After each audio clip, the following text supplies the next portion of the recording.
As hopes for an international climate agreement in Copenhagen fade and climate change legislation in Congress may drag into 2010, individual U.S. states may just have to step up. And that's what Senate staffers heard yesterday at a briefing on regional cap-and-trade efforts. Clean Skies' Dan Goldstein was there. So Dan, if we do not get international or national agreements here, tell us about what the states are going to be doing. Well, exactly right, Susan. It looks like the states are already taking that lead when it comes to developing their own cap-and-trade system. We've heard a lot about Kerry Boxer, a little bit more about Kerry Graham Lieberman. Now here's this guy called RGGI. We've already talked about what the Regional Greenhouse Gas Initiative, or RGGI, means, but look for RGGI and others programs like it to start taking the lead, especially if cap-and-trade at the international level or the national level bogs down. Now here's the thing about RGGI. If you're not familiar with it, this started a couple of years ago. 10 Northeast states, Mid-Atlantic states got involved from Maine to Maryland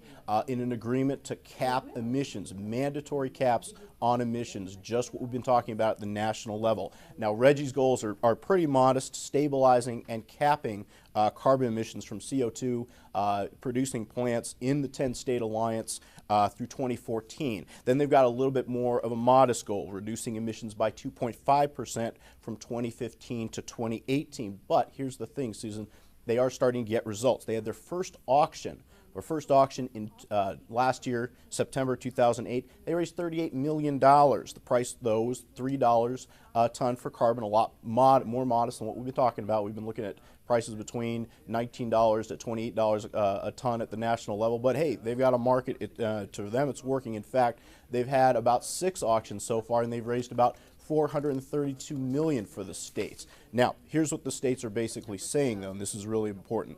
When they are raising the money for cap and trade, even with a functioning market, what we heard from them is that they do have to have a mix of auctions and offsets. But really what the states told us yesterday, members from a lot of these states' EPA offices said, it's really clear what the proceeds from the auctions go to, and that's what's really necessary to keep the price of electricity down.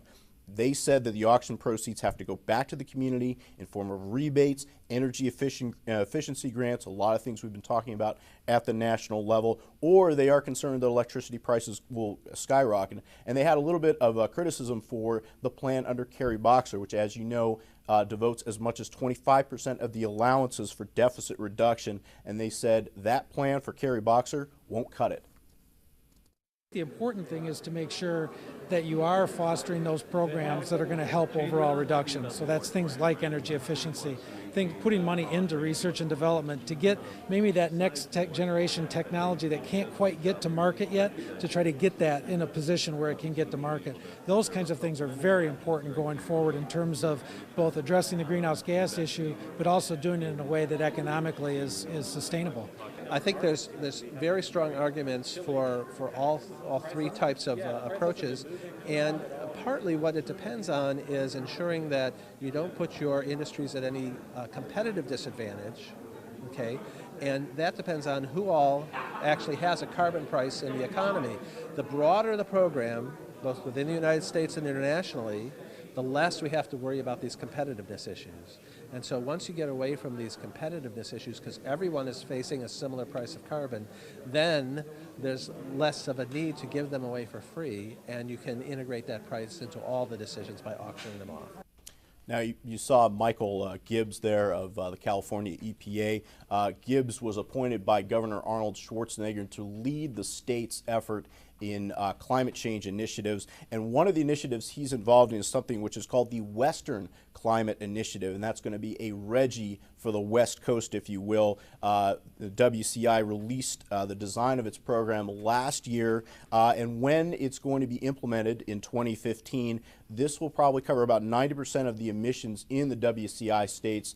It's going to include British Columbia as well. They plan for this to reduce emissions by 15% by 2020 below 2005 levels. So you can see, Susan, the states are moving forward even if climate change legislation doesn't move forward at the national level. Absolutely. All right, Dan Goldstein, thank you.